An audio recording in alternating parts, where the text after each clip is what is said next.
Greetings, everyone. Welcome to Take Courage, Make Foundational Changes During a Pandemic. I'm Camille Mortimer. I'm the Chief Learning Officer at Foundry. We innovate learning management solutions for learner-centered and project-based deeper learning.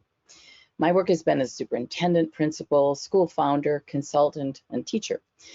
I'm passionate about helping others implement personalized project-based learning with Foundry.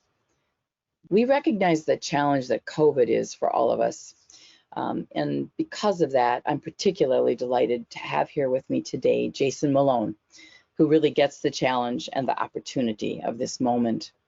Jason is the co-founder and assistant school leader at Compass Community Collaborative School in Fort Collins, Colorado, a wonderful place. I hope you can visit sometime.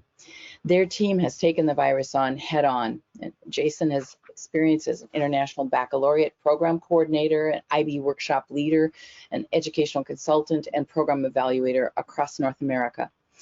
His literacy expertise was polished as an associate director at Colorado State University Writing Project. Jason's experiences are influential in the philosophy, design, and practice at Compass, and his deeply held beliefs, his high energy, and his expansive expertise will be clear to you very shortly. Just before we dive in, if you need to communicate with our tech team or have a question for us, type it in the question window on your control panel. We're recording the webinar, and it'll be posted shortly on projectfoundry.com. We're going to turn our cameras off now and focus on the slides and all the interesting things that we have to share with you. So we're glad you're here. So deeper learning. We use the term deeper learning with the schools that we're working with. For those of you who aren't using this term, just to point to the work of the Hewlett Foundation and Edutopia, we're talking about mentored inquiry-based learning, and it's problem finding and solving, and it's most frequently authentic work, real world, complex challenges. 6 components or competencies that are part of this work. They'll be familiar to you. Nothing too surprising here. The most interesting to learn more about, of course, are learning how to learn and developing academic mindsets.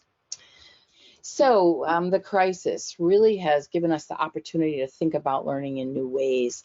And so we're going to talk about Compass and the startup complexities that they were involved in the 3 years of their school's enrollment. And then COVID hit. And so what they found is that freed them to move forward and to drive some change that's really surprising during this kind of time.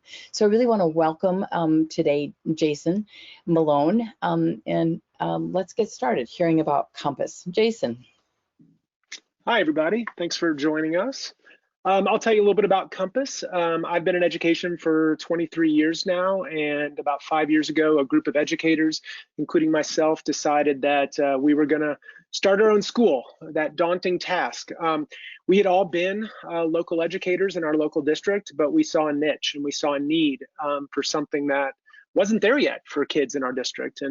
And starting a school such as Compass in a district that by all external measures is a pretty strong district was a challenge. And obviously there's lots of challenges that come along with starting any new startup. But to give you a little bit of a vision of who we are before we get into the details, is we were founded in 2018. We ended up going with a charter designation. We initially looked at actually being a district school, but some of the things that we were asking for and some of the changes to our programming, charter ended up being the best fit for us. And so we are a charter through our district. And we really focus on the 3 things listed there. We really focus on design thinking. Social emotional intelligence is a very important part of the work that we do. And then really being part of our larger community and connecting our kids to the social capital and to the organizations and businesses that are part of our larger Fort Collins community is exceptionally important. And you'll see those threads. By the numbers in terms of our demographics and things like that, I'm not going to read you all the numbers, but you know, Colorado and Fort Collins is a fairly affluent area in general, although there is clearly a wide range of socioeconomic status and things like that. But Colorado is still an overwhelmingly Caucasian community, and so our numbers around non-Caucasians and free and reduced lunch and things like that is pretty indicative of the rest of our district. However, one thing that we do differently than a lot of charter schools, and a small charter school, we only have about 170 kids this year. We're going to move up to 190 next year, is that we do have a special ed program. We do have GT, and we even have a couple students that are identified as English language learners. And so we really believe that any kid can be successful in our program. And then our staff is one thing, again, is that we are an experienced staff. As a third-year school, we average 14 years of experience, and we all hold teaching licenses, with the majority of us having master's degree or higher. So I thought it would be really great to take our guests on a tour of Compass, and it was a pleasure to visit the school in Fort Collins. And the space itself has character and a way of driving the extraordinary innovation that goes on. So let's take a look. It does, yeah. Walking into Compass in the morning is something that I look forward to. You're always wondering what you are going to learn and do in that day. I'm always met with this energy no matter how tired I am. It's just very positive and friendly. That's one of the times in the day that I just feel very happy. I am greeted by my friends. All my friends who just like run up and say hi to me and everything. Teachers and your classmates. They all have this energy of excitement, and I think that rubs off on all of our students to make us more motivated and ready for the day.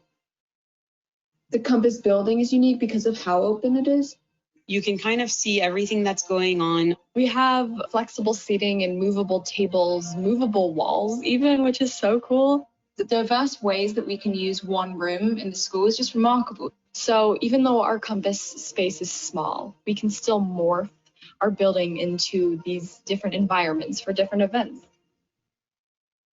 My favorite space in Compass is the design lab. It's a place where all my thoughts flow in a way that helps me be creative.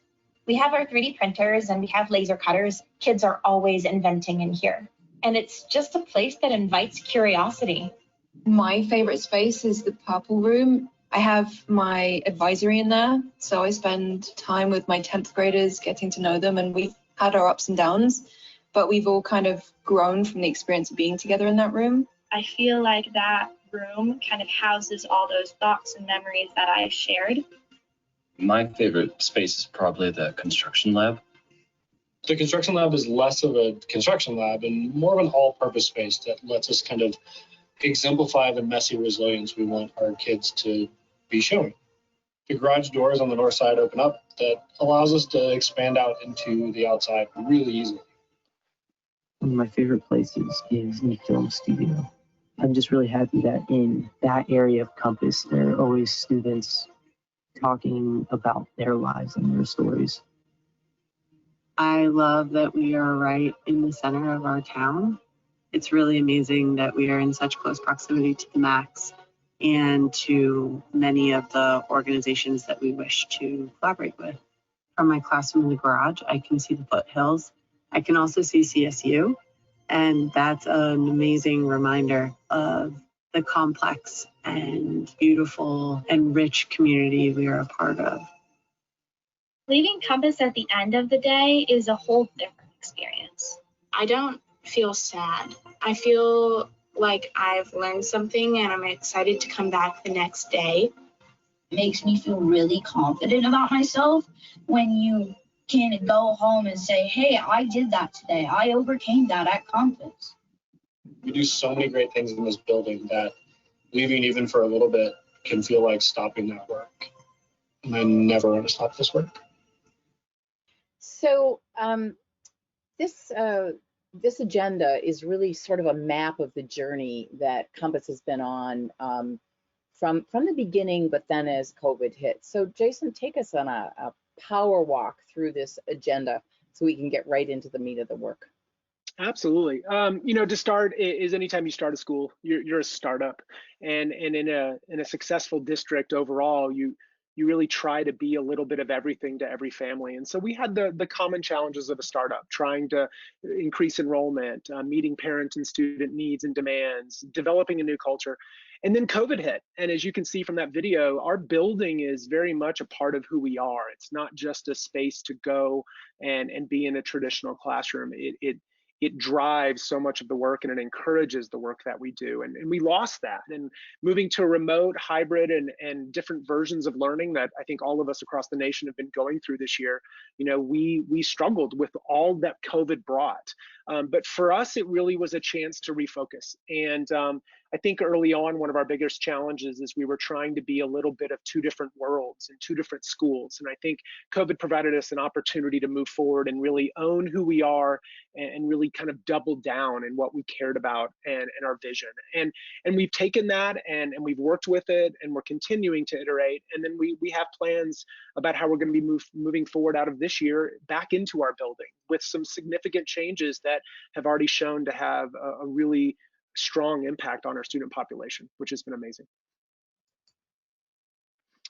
The big part really when we look at this is I think all of us as teachers know that when we can engage students, when we connect them, we know that is going to make all the difference, and it's going to lead to motivation. And I think students all over the world, and especially in our country today, have really struggled with that engagement and connection in this time of COVID, as we all jump on Zoom screens and we all try to learn in this new way. And so although our research and our experience had always really highlighted how much the work that we do as educators is about engaging and connecting kids that leads to motivation, it was clear in the COVID crisis is that this is more important than ever.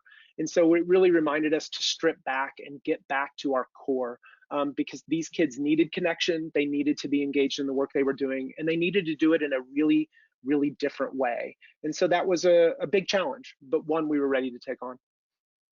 Just these couldn't be more important themes for educators everywhere right now. So thanks for pointing to that important part of what you're doing. So let's look at the learning.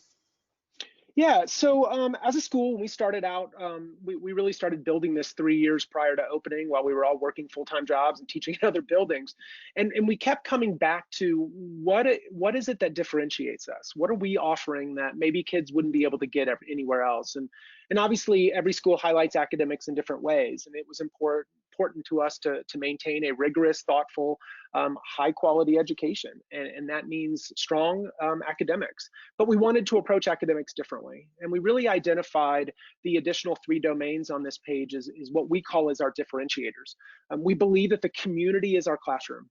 That it was mentioned in the video that we have kids leaving every day, not just a couple kids here and there, but we take a group of students every day to Colorado State. We take groups of students all over town every day. And it's about them building social capital and getting to know the organizations and businesses in town and being comfortable on college campuses.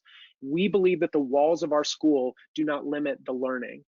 We also have a really, really strong emotional intelligence and social emotional learning curriculum. And we have dedicated a full staffing unit to have a social emotional expert on staff full time to work with our students and to help really work with our teachers, because that social emotional component really is the driver for so much of the rest of their education.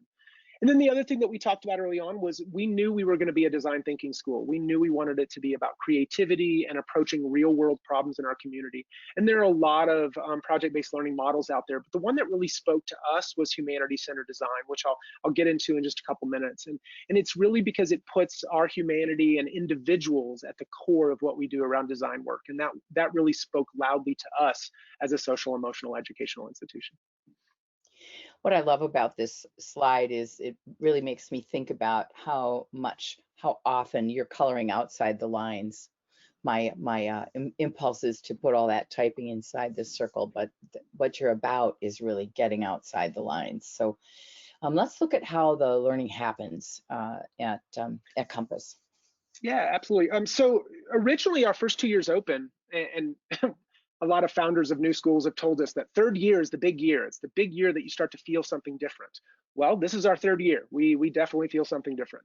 It's not quite what we were after.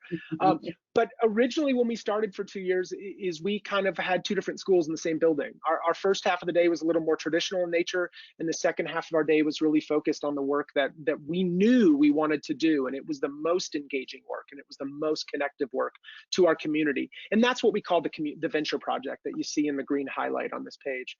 These core curricular components of what we have moved to in the era of COVID and remote learning. We really realized that we needed to strip back what kids were being asked to do. And instead of being on a Zoom call with 30 kids in a room listening to a teacher speak, we knew we had to approach it differently. And so all students in our building this year and oncoming years will all take on the 5 learning experiences that you see on the left.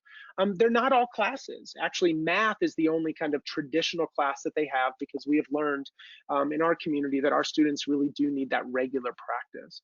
And in addition, we teach advisory, which is a very common component in a lot of project-based schools and deeper learning schools. And for us, that's really where we deliver a lot of the intentional teaching of and developing of both our culture, but also our students' social emotional learning skills. And it's become a really important part of what we do. But in addition to that, the venture projects that we'll get into in a second were such a core component, and it's what we all walked away from the building every day going, that's what I love. That's what kids talked about. And so when we moved to this remote learning world, we realized that we needed to kind of go back to our roots. And this is really where we brought on mentoring, and then the 2 projects that are identified as mentoring here, which is what we call the CARE project and the book study. And yes, there are elective experiences. We have lots of other things that kids can do, but our curricular core are these 5 experiences. And we're going to walk through a little bit of each one. The first one is the venture project, and as I said, this was always with us. This is really where we began, and we began thinking about that we wanted kids to understand that education was not siloed into individual classrooms, and I think as educators we're all after that. But we wanted kids to do projects that kind of had multiple facets to it, and the first one being that they needed to be interdisciplinary in nature. They needed to encompass learning and knowledge from a variety of areas, and so high-level literacy in English is integrated into every project. But most of our projects, if not all, are also integrated into multiple subject areas. And I'll show you a couple examples in a second. The other thing that all of our venture projects needed to do was to have a community partner, which means we do not run a venture project in our building unless they are directly connected to an organization, a business, individuals in our community, the city of Fort Collins, the college, but we have to have a greater purpose than just creating a product that we give to our teachers. And so in a sense, all of our projects have clients. All of our projects have real customers for the work that we do. And then the last thing is what's illustrated on this slide, and then it's that we have taken on a very specific project-based model, which is known as humanity-centered design, sometimes called human-centered design. And really what speaks to us, besides the very traditional way of going through project design with ideation and prototyping and testing, what really spoke to us as a social emotional school was the first step, which is empathize. And empathy has really become a core component of our culture. And every project that we do starts with empathy. And that is with how we treat each other, how we deal with our students. We kind of pull threads of epistemology, which is about knowing yourself and how you see the world through everything we do. And so empathize became a very, very important component of our work. And as a result, we were really drawn to this model. And this model is being used all over the world today by major corporations, including Apple and Samsung, to design products. And so our kids, even at an early age, are starting to think about this and use that first entrance point as, how do I better understand my clients? And that's been a really, really powerful experience for our students. So it's clear that you've really been faithful to what it is that was in your design with social emotional learning by using this particular kind of project design. Just want everybody to take a reference point here that this is how Compass is doing project-based learning. This is their particular format for doing it. You may be doing PBL or looking to do PBL. You may have had Buck Institute training or using other forms of project-based learning. This is what is the PBL form at Compass. So tell us about some particular projects here of the venture projects, Jason. Yeah, absolutely. I'm going to illustrate two specific ones just to kind of illustrate a couple components of venture, and then I'll share some additional kind of overviews of what we've done. One really good example is that we actually partnered with a local nonprofit called Unite for Literacy, and their goal is to provide reading materials to areas all over the world that don't have access to early childhood educational literature. And so they actually worked with a group of our students, and our students were able to combine both their interest and knowledge about a specific content area. So for example, the student named Francesca was really interested in paleontology, and so she really wanted to focus that on as part of her book. But she also was able to work with the editors from this organization, and they would come in periodically to sit down with our kids, to review it, to edit it, to discuss the components of early childhood education. We also had them collaborate with teachers at a younger age to better understand this. And for Francesca, it was a chance for her both to talk about something she loved, bring in the art that she loves to make part of all of her education, but also to do something that was really going to mean something outside of her school. And for Francesca, she's a published author now. This is available online and worldwide for kids to read, and she is a published author. And I think for a student who did not have the greatest confidence in her own writing abilities, although this is early childhood literature, her confidence and her ability to share her knowledge with others and her willingness to work with adults and be honored for the work that she does really helped her move into a different level of how she saw herself as a student, which was pretty impressive. And then the second example I'll share with you is just a good illustration of how the vast majority of our projects are not a single subject area. Just last year, we were lucky enough to partner with Colorado State University students, and we had a group of high school students learning about climate change as part of their venture project. And clearly climate change, you can get into all sorts of areas of content, including, ecology and chemistry and all of the environmental concerns that come from that, and then the cultural considerations that have to come into play. But what we decided to do with this, and the kids were so excited about this, is that they then decided to put on a film festival, which we actually ran as an official film festival. And they each produced a roughly 10-minute film of different genres. So on the left side, you see The Forsaken. This was a sci-fi film because the Earth was no longer inhabitable due to climate change. Dissection was kind of an interesting way to look at it because Cameron, our student there, is playing the role of Earth in a sense, and the doctors are digging through him and trying to understand what went wrong and why did Earth start to suffer the way it did. And it became more of a horror movie. And there was a rom-com and there was a comedy. And they worked with CSU students every Friday. We had a group of students come in, help them with both the film point of view and how to approach that, the writing and editing, and then in addition, the climate change content that they needed to understand in order to pull these films off at a high level. And then we had a community event where we held a film festival, and it was incredible. And yes, are the kids the greatest filmmakers ever known? No, but they're learning, and we have students that have been so taken by the filmmaking that they are seeing it as a possible future path for them. And so this was also a really exciting opportunity for kids to do real work with a real audience, blending multiple areas of knowledge and sharing it with people in the community that were greater than just the people that they hang out with every day. So Jason, talk a little bit about how all of this relates to assessment.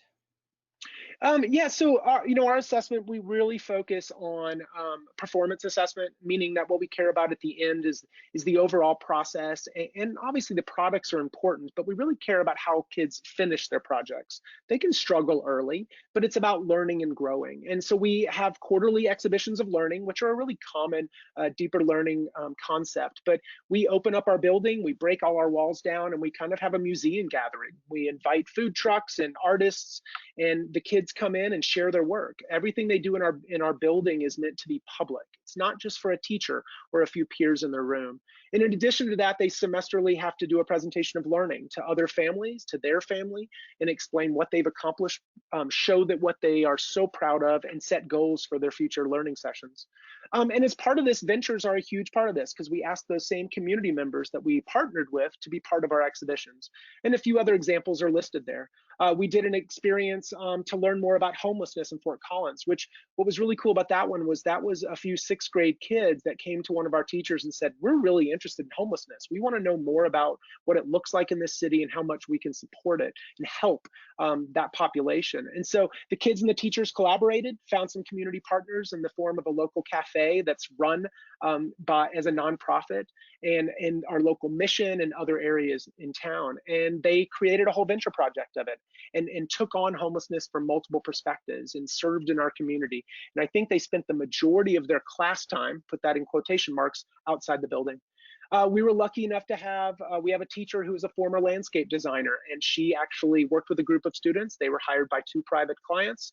They had to do the budget. They had to take the requests of their clients, design, present their proposals, and then they did the full installation.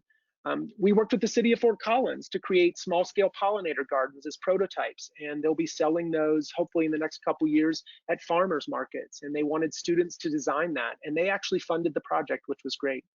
We have a lot of students that struggle in math, like we all do, and we actually helped them go down to elementary school, a local one near us, and work with 2nd graders to help them see that the struggles that they've had, that they've worked past, could really help younger kids that maybe have felt the same way about approaching math or other educational struggles.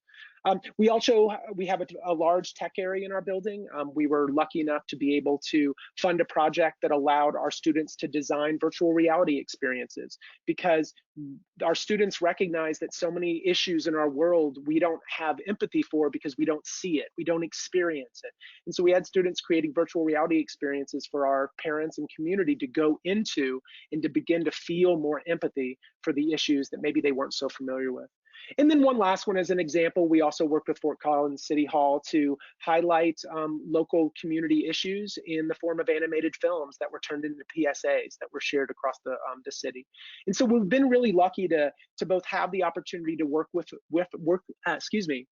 our community partners, but also develop the opportunity for our students to recognize that the work that they are doing is real. It's not for a teacher's perspective, but it's about helping their community solve the problems that are taking place right now. And it's been powerful, very, very powerful. So I really want to encourage you to go to the Compass website, not right now, because we have lots more to show you, but you'll find these venture projects there and many other interesting things that will be of use to you.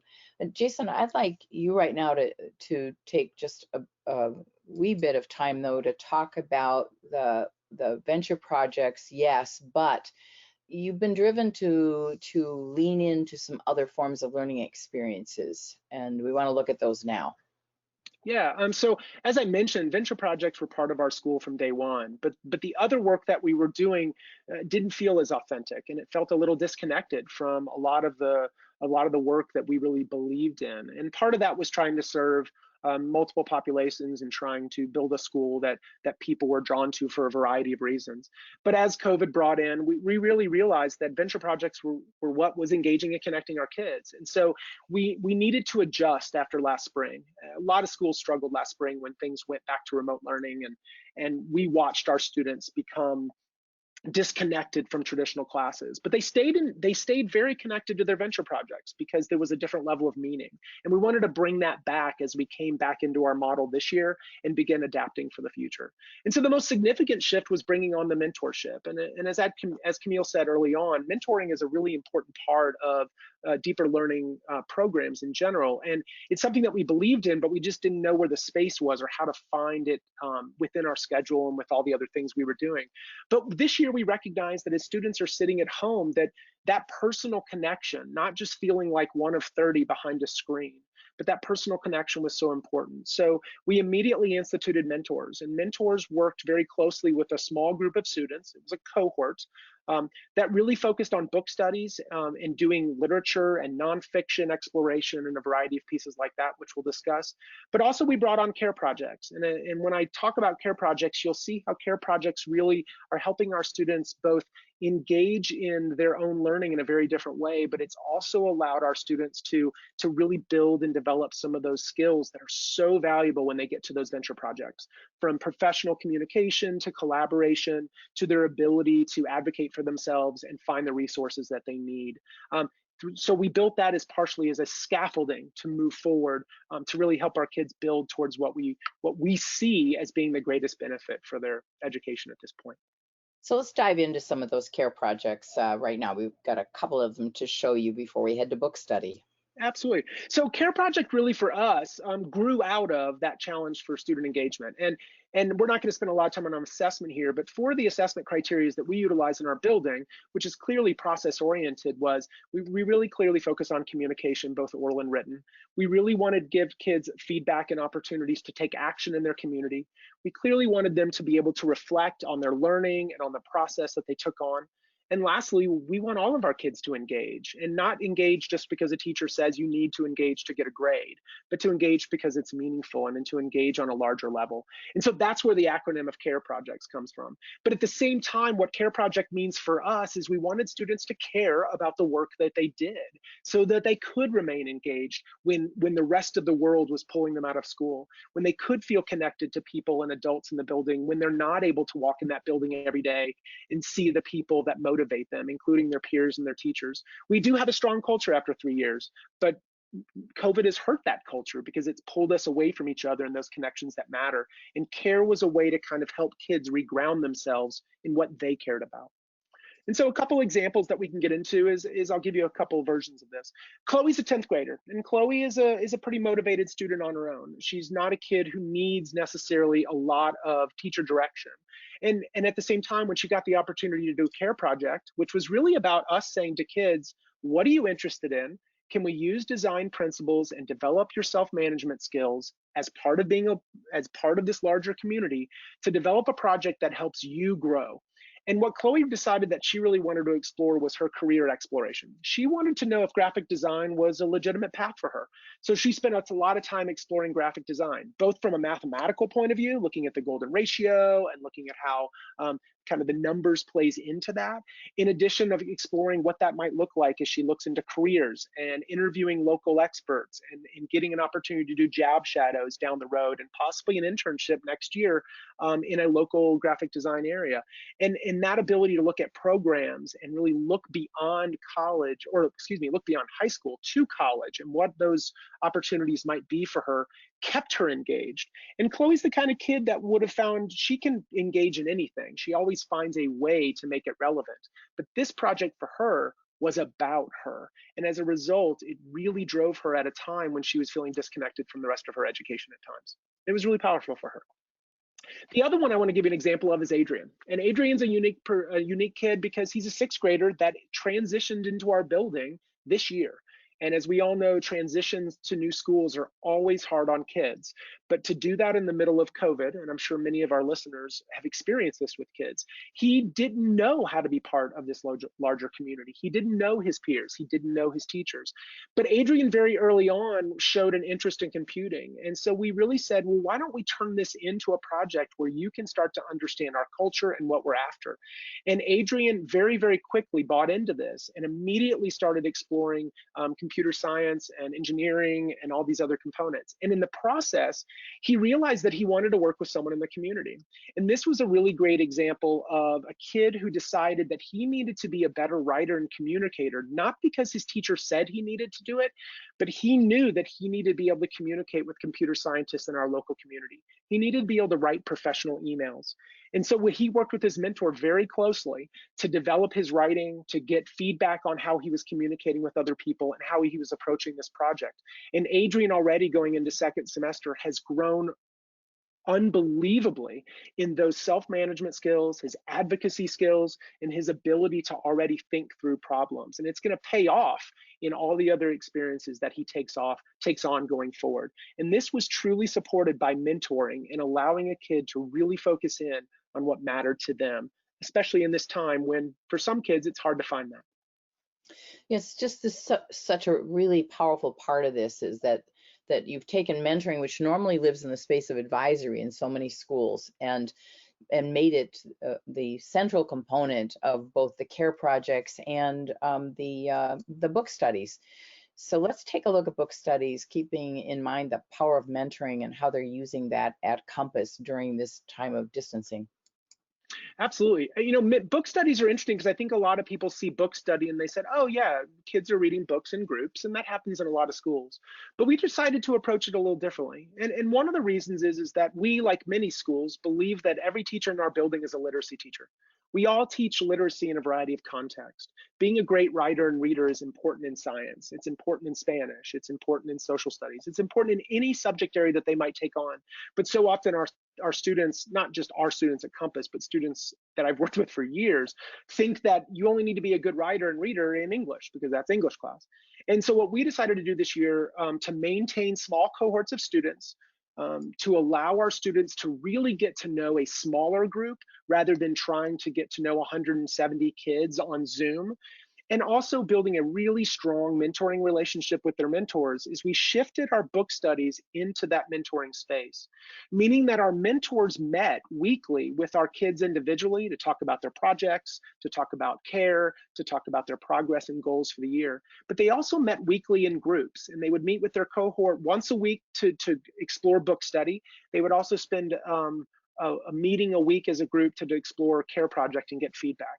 And what the book study really spoke to us in many ways, which was fascinating, is that here these kids were working with teachers from a variety of subject areas. They were choosing a text. It might have been fictional. It might have been driven by statistics and sociology, like the book iGen that's shown there, which is a book that I read with 12th graders. There were kids reading nonfiction, fiction, all sorts of things. But what was really amazing about it is that they were doing a Socratic seminar weekly. They were writing daily about this and reading daily about their work. And at the end, they were coming back together and discussing this book and writing regularly about the experiences that they were having and reflecting on it, how it impacted their own lives and what commonalities they saw between their lives and the lives of the characters in the book.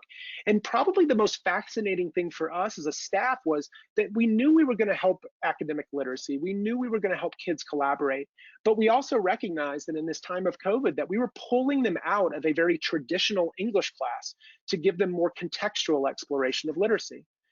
What's fascinating for us is in our first semester, we do MAP scores 3 times a year to see our students' progress in math, reading, and writing.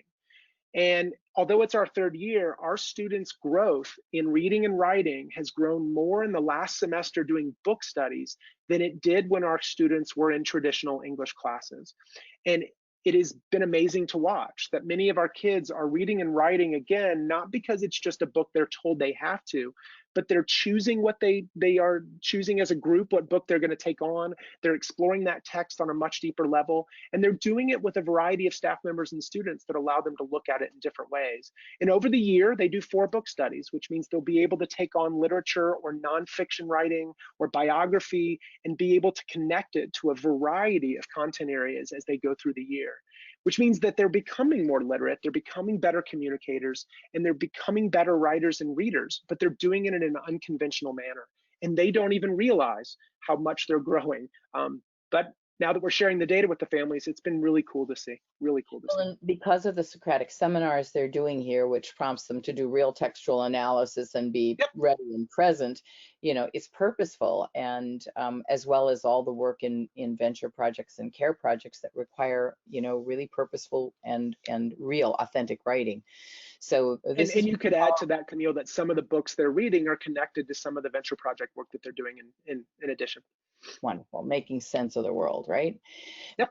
So all of these learning experiences, these 5 types of experiences here at Compass are, a really powerful way to design around delivering teaching and building learning.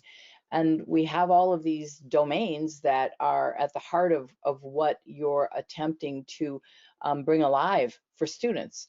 And so then there's this interesting question of, COVID's provided you lots of opportunity to think hard about how we're going to do this better. And it's not over yet. No, so not at all. Not at all. What's next? Well, and I think that's always an interesting question when you adjust to a crazy situation like that we're all dealing with. And I think early on, as we instituted care and book studies, we did wonder, is this a 1-year fix, or is this something that is going to have an impact on our kids and our curriculum that we won't we will want to continue. Overwhelmingly, the feedback that we've gotten from our students and families overwhelmingly has been that the mentoring is what in many ways has helped so many of our students stay connected and really be able to, some even flourish at this time of remote learning. But more than anything, even if those kids need to be in the building, that those small connections with mentors and peers, not knowing everybody, but having their core people that they go to regularly helped them feel like part of that larger community. And so we are absolutely going to be keeping these models, because not in addition to just seeing the positive impact they're having on kids, our academic measures are showing positive academic growth, and we are seeing it pay off in a very, very short amount of time. So yes, we are going to move forward. But the question is what do we do with that? How do we stay focused on those learning domains that we talked about, which were academics, emotional intelligence, HCD, and community, and yet continue to do this work and create a chance for students to become independent, thoughtful, autonomous learners, which is hard for adults. And so to teach this to kids, we know it's going to continue to be a challenge. So what we are moving to is kind of reverting back to our original philosophy and really going back to some of our core tenets that unfortunately in the first 2 years we were really unable to execute as well as we would have liked to.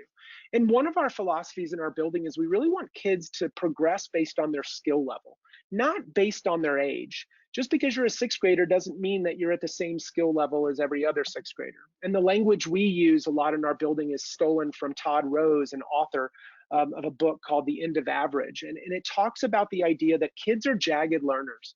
They have strengths and weaknesses, but they're all different. Not every seventh grader is just like every other seventh grader. So what we're in the process of doing now is developing very specific student learning plans that are identified on the right. And that as kids go into our building, they will start with a given learning plan. They will work through those tasks and those experiences. And when they're ready to move to the next one, they move. It's not based on a time frame. Them.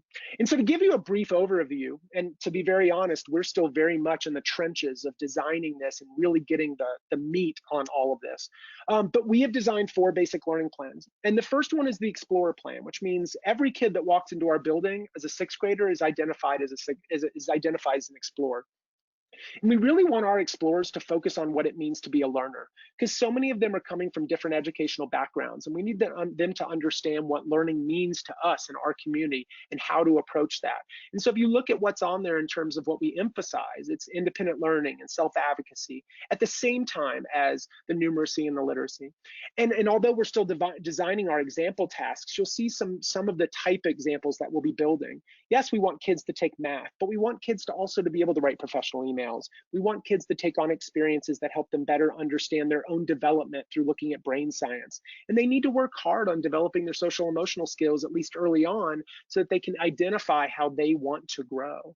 We expect that the Explorer stage will be roughly a year, but we know some kids will take longer and some kids will be shorter.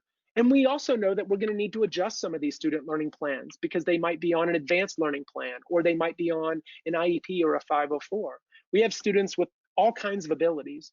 And one of the things that this student learning plan, especially utilizing a platform like Foundry, is it allows us to really differentiate and create plans for individual kids. As they move into 7th and 8th grade, we call them a surveyor. If you look at the emphasis and the example tasks, you'll see the rigor increases, the independence increases, and the content level increases. We start bringing more of that in so that it's more about them developing those content-specific skills, abilities, and knowledge. And then as they move to the high school years, we call them a navigator. And most of our navigators we expect will stay roughly in that 9th and 10th grade area, with some going into 11th grade, depending on their skill set.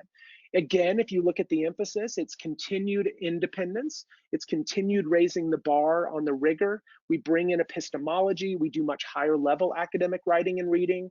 And obviously our text analysis becomes more complex. In addition, we ask kids to take on leadership experiences, be more present in their community independently and individually, and yet at the same time, maybe become more designers of ventures rather than just consumers and students in their ventures. And then the last stage for us is what we call a pathfinder, and the name is pretty clear. We want kids to find their own path. And so our hope is, as 12th graders and some of our 11th graders that are ready, will take on most of their education outside our building. We expect pathfinders to spend 90% 90% of their time outside of the walls of our school. They might be taking college campuses or college courses on campus. They might be doing internships, work-based learning. They definitely will be doing academic writing, as every kid that graduates from our school has to do an academic level paper, a college level academic writing. And then they work on their portfolio. They take on community experiences, and then obviously they continue to work towards whatever their post-secondary plans are. But what's really great about these student plans and why the staff is so excited about this is that it allows us to truly be a competency-based school. It's not about kids jumping through hoops as much as kids looking at their individual interests, their individual needs, and how they personally want to grow utilizing these experiences. The tasks that you will see in a student plan is the what. That's what we want kids to do. I would like kids to be able to write professional emails, for example. But whether or not they complete that task as part of a venture project, as part of an internship, as part of a care project, that's more of a discussion between kid and mentor. And obviously, as they get older, they get better at deciding how they're going to meet those requirements. But using Foundry really has become the management system that helps us do this work. And the reality is we couldn't do this work without Foundry. And part of that is because we're able to clearly lay out what kids are working towards. We can go in and independently change individual kids' plans based on their needs. And we can help them design learning experiences that help them progress in our building to meet those outcomes and to meet their personal goals. And that really has been a huge tool and a resource for our school to be able to move forward and do the work that we truly believe in. So Jason, I see you've got this organized in relationship to the Colorado academic standards, and yet you're making some really big changes about how you deliver instruction.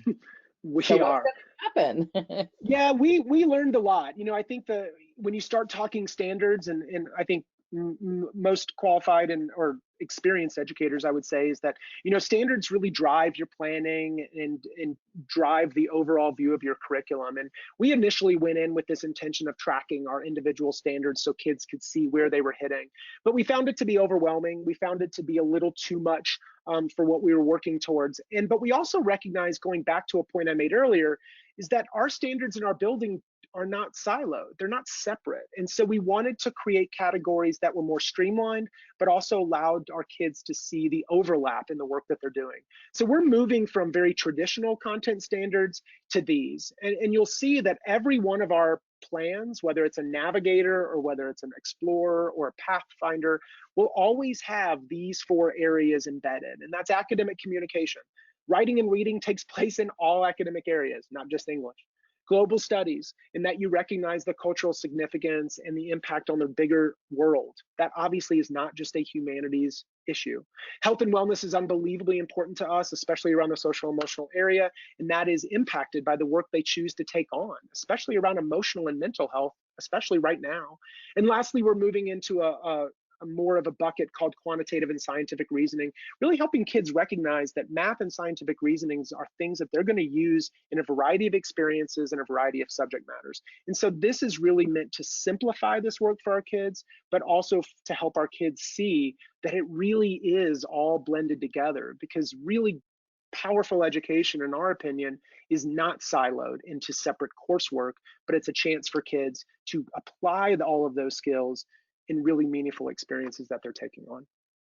So what's really powerful for me in thinking about what you're doing and what you've described for us today is that, you know, we've gotten an opportunity to look at the really big picture of what you're thinking about, what matters to you, and the frameworks in which the learning's happening. And now we're looking at how you're managing this on the nitty-gritty detailed level. Yeah. And so, you know, we at Foundry, we care deeply about both. So I think let's take a couple of minutes. I want to share how Foundry works. And I think it's really, really interesting to see how you were working in standards as these bits and pieces. And now your very model has driven you to changing how you're going to create these learning plans. And Foundry is going to flex with you. Absolutely. So let's take a look at that. So Project Foundry is a role-based software across devices. your iPad, your phone. Kids love to use their smartphones. They've got better eyes than I do, but it's certainly doable. Or desktop, role-based, the teacher, the green bar, the students, the blue bar. There's also parent role for viewing their children's work in Foundry. Mentors as well have access. Foundry at the heart is a way to manage all of this work that's going on. It does many things, but this is the most powerful thing that it does. Each discipline or area of study or list of goals that a school is managing can be configured into Foundry, so fully configurable. We're looking at a learning plan toward graduation. How much is completed, what is in progress, what remains to be done on this graduation plan, measured against, in this case, the disciplines in rather traditional format. And we can see how well this student is doing in meeting and exceeding the levels of expectation. Foundry is also helping to track what was attempted but not yet proficient. It dives down into the deepest levels of this. So if we open up English 9-12, we can see in this case the Common Core is here, as this school chose to do it. What's completed, what was not yet proficient, the projects that the work was done in. And we can see to the deepest level of what the student was asked to do. Foundry is organized around forms. Everything that gets inputted into Foundry is able to be designed by the school, and not just at the level of filling in the forms, but the forms themselves. So they're fully configurable, and they in fact are ways to help the school be focused on the ways in which it wants to do learning. And these are templates that are used over and over again by both teachers and students. Teachers can author learning experiences of all kinds. Students can author learning experiences. And so you see here a project about magma, seashells, glaciers, and cows, a Wisconsin project about why we're a dairy state. It's a pretty traditional, in this case, project-based learning form. So what's the big idea, the driving questions, the guiding questions? And then here again, you see the power of Foundry. This is an interdisciplinary project across English, science, and social studies. Those targets have been mixed together here in this project. When evaluation occurs, they're going to be separated back out and put into their disciplinary buckets, so you can see progress in English or science or social studies. The same is true with skills. And resources can be stacked into any learning experience, so everything is right where you need it. And really one of the amazing things about this is teachers and students can talk about the work along the way. So Foundry is really designed to do asynchronous learning. We didn't have to change anything because of COVID. This in fact is the work that we do that really supports asynchronous learning. During the work, after it's assigned to students or approved by teachers, journals can gather information about how students are thinking about their learning, their reflections, small or big complex reflections. This is determined by kids and teachers. Logs also collect different kinds of evidence of learning, in this case time-based discussions or conversations, reflections on learning. How is a student using their time? All of this is fully configurable by the school and allows for conversation even when students and teachers aren't together. Evidence is collected. Here's a project on bees.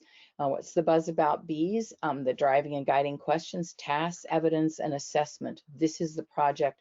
This is the evidence that was collected in Foundry for this particular experience.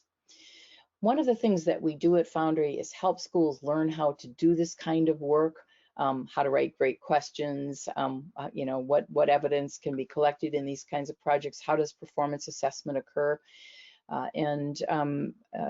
We do all of this work with our eye focused on students and what are students wanting to do, in the same way that learner-driven work is happening, centered on students at Compass. What does the student say about who they are, where are they going? What do they want to do next? Personal goals, social goals, and all of those can be managed in Foundry as well. So we really don't have a concern about what kind of methodology schools are using. You can enter Foundry through any door methodologically. What we've learned over time is that whatever the vision is of the school, it in fact is pushing toward deeper learning at its full implementation.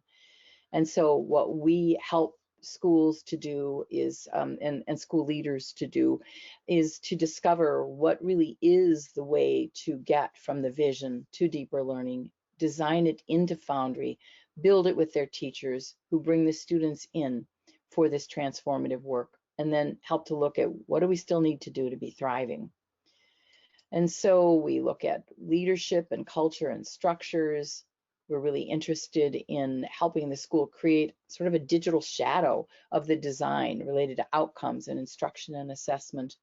We'll help with teacher transformation, learning this work, and student transformation with teachers as their guide, and then the assessment part. So we basically have a full-on checklist, if you will. This is like the table of contents of this work. Schools pick and choose the work that they want to do to get from vision to deeper learning. So this is what the Foundry platform and our support of implementing that platform looks like. I invite you to learn more about both Compass and the work they're doing in deeper learning. There are just wonderful videos on their site at compassfortcollins.org. And you can learn much more about Foundry. There are many videos and other learning resources at projectfoundry.com. This video will also be, this webinar will also be posted there. And we invite you to do that and also to look at the videos about our product. And we invite you to give us a call and talk about this work. We are delighted that you are here today with us. Thanks for being here. And Jason, I want to thank you most especially for sharing all of what you and your team are up to at Compass, and the energy and joy that I feel knowing that really important things are happening, even in this time when things don't always feel too joyful. So thank you for that, Jason. Well, and thanks for having me. I think it's always important for educators that are trying to do something different and pushing to be innovative, to remember that there are a lot of teachers and a lot of educational systems out there that are making change right now, and it's sometimes you feel on an island, and so it's great to be part of a larger community that encourages that and reminds us all that we're not in this alone. So thank you very much. Yes, you're welcome. We're so happy you're part of the Foundry community, and that we can work and walk with you as you're making this evolutionary set of changes in your school. We are excited to see what is happening a year from now. Let's do this again 1 year from now. We invite everybody back then, but please visit Project Foundry and Compass in between. So be well, everyone.